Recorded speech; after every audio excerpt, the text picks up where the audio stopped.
صحیح بخاری کی ایک لمبی روایت کا چھوٹا سا ٹکڑا میں آپ حضرات کے سامنے پیش کیا. اس کو قابل غور طلب ہے اور صحیح سے سننے کی ضرورت ہے. امام بخاری رحمۃ اللہ علیہ اس حدیث کو کئی جگہ پہ لاتے ہیں، تقریباً 30 پر 4 مرتبہ اس حدیث کو لائے پوری صحیح بخاری میں، راوی بدل بدل کر، جس کا مطلب یہ ہوا کہ یہ واقعہ بڑا ہی زبردست اور بڑا ہی دلچسپ ہے. اور دوسری بات، اس واقعے کے اندر بہت سارے فائدے کی بات ملیں گی. اور تیسری بات، آج کل سوشل میڈیا پہ کچھ عالم کا، زیادہ عالم نہیں، کچھ عالم کا ایک فتویٰ گھوم رہا ہے، تو اس کا جواب بھی اس حدیث پاک میں دیا گیا. اب غور سے سننا. خلاصہ کلام، سیدنا انس بن مالک رضی اللہ عنہ بیان کرتے ہیں، ایک دفعہ ہم سب کے سب صحابہ کرام خیبر کی وادی پہ پہنچے، جو سن 7 ہجری کے اندر فتح خیبر کا واقعہ پیش آیا. جنگ خیبر، جس خیبر کے وادی میں یہودی لوگ رہا کرتے تھے، تو چونکہ یہودی بھی اسلام سے بڑا دشمنی کرتا تھا اور سب سے زیادہ وہی کرتا ہے، تو اللہ کا حکم آیا، جنگ فرض ہوئی، اور غزوہ خیبر کے موقع پر نبی اکرم صلی اللہ علیہ وسلم پورے صحابہ کرام کے ساتھ جا رہے ہیں. جاتے جاتے جب اس مقام پر پہنچے، خیبر کی وادی پر، تو رات کو قیام کر کے صبح کے وقت اللہ کے نبی اور صحابہ کرام نماز ادا کیے. جیسے نماز سے فارغ ہوئے، اب صحابہ کرام کا رخ ہوا خیبر کی وادی کی طرف یہودیوں سے لڑنے کے لیے. اتنے میں یہودی قوم کو پتا چلا کہ محمد صلی اللہ علیہ وسلم اور ان کا قافلہ اس سرزمین پر آ چکا ہے. اب اس کے اندر گھبراہٹ، بے چینی شروع ہو گئی، اور اپنا آپ کو کہنے لگے، اب میں ہلاک ہو گیا، اب میں برباد ہو گیا، محمد کا قافلہ آ چکا ہے صلی اللہ علیہ وسلم. یہ یہودی کہہ رہے ہیں محمد کا قافلہ آ چکا ہے، ہم ہلاک ہو گئے، برباد ہو گئے. اور نبی اکرم صلی اللہ علیہ وسلم کہہ رہے تھے، خیبر ہلاک ہوا، خیبر برباد ہوا، خیبر ہلاک ہوا، آج اس کی صبح برباد ہوئی. سب کے سب یہودی لوگ سلنڈر ہو گئے، پیچھے ہٹ گئے.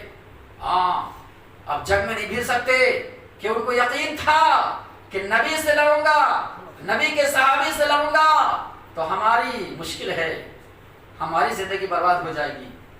اس طریقے سے وادی خیبر میں نبی اکرم صلی اللہ علیہ وسلم کی جیت ہوئی اور یہودیوں کو بری طریقے سے ہار ہوئی. اس کے بعد یہودی کے بہت سارے غلام قیدی بن کر آئے، عورتیں بھی تھی، مرد بھی تھے، بہت سارے عورتیں قیدی بن کر آئے. یہاں تک کہ جب قیدی بن کر آئے تو انس بن مالک رضی اللہ عنہ کہتے ہیں کہ ان تمام قیدیوں میں سے ایک قیدی عورت سیدنا دحیہ کلبی رضی اللہ عنہ کے ساتھ چلے گئے، یعنی ان کو مل گیا ایک قیدی. کیوں بولے تو وہ دحیہ کلبی رضی اللہ عنہ نبی سے فرمائش کیے، پیشکش کی کہ اے اللہ کے رسول ایسا کیجئے، اتنے سارے غلام قیدی آئے ہیں عورت مرد میں، ہم کو ایک عورت قیدی جو آئی ہے دے دیا جائے، ہم کو ضرورت ہے. چنانچہ نبی اکرم صلی اللہ علیہ وسلم نے ان کو ایک قیدی عورت دے دی ہے. یہ صحابی دحیہ کلبی کون تھے پتا ہے؟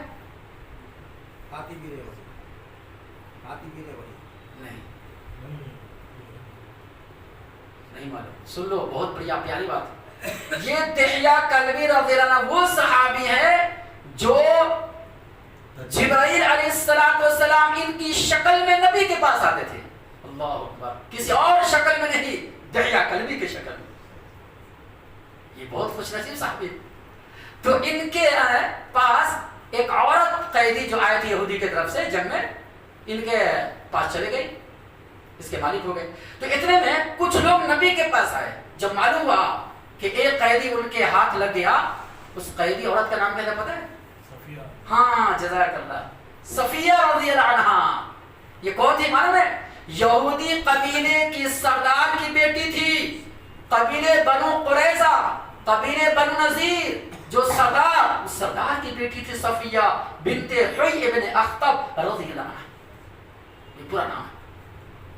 تو کچھ صحابی کو پتہ چلا ہے کہ دحیہ کلبی کے ہاتھ لگ گیا، یہ عورت ہے نہیں، یہ تو بڑی چلاک ہوشیار عورت ہے، بڑی کیا کہتے ہیں دماغ اور تیز والی عورت، اور سردار کی بیٹی، تو صحابی کا ہاتھ لگ گیا۔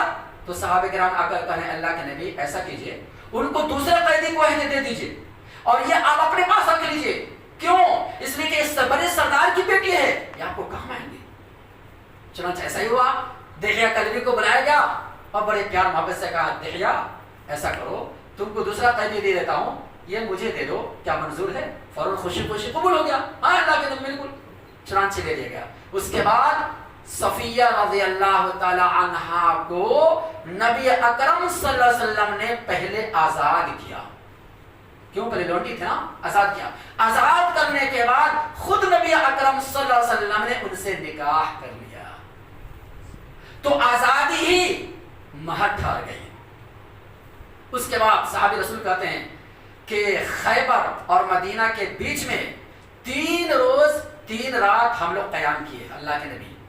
چنانچہ ام سلیم رضی اللہ عنہ کہتی ہیں، صحابیہ تھی، یہ بھی بڑی ان کی فضیلت مقام ہے، بتائیں گے کبھی۔ ام سلیم رضی اللہ عنہ کہتی ہے کہ ہم نے شادی کے بعد، نکاح کے بعد ان کو دلہن بنایا، سجایا، کن کو؟ صفیہ رضی اللہ عنہ کو۔ دلہن بنانے کے بعد اس رات کو نبی کے پاس پیش کر دیا۔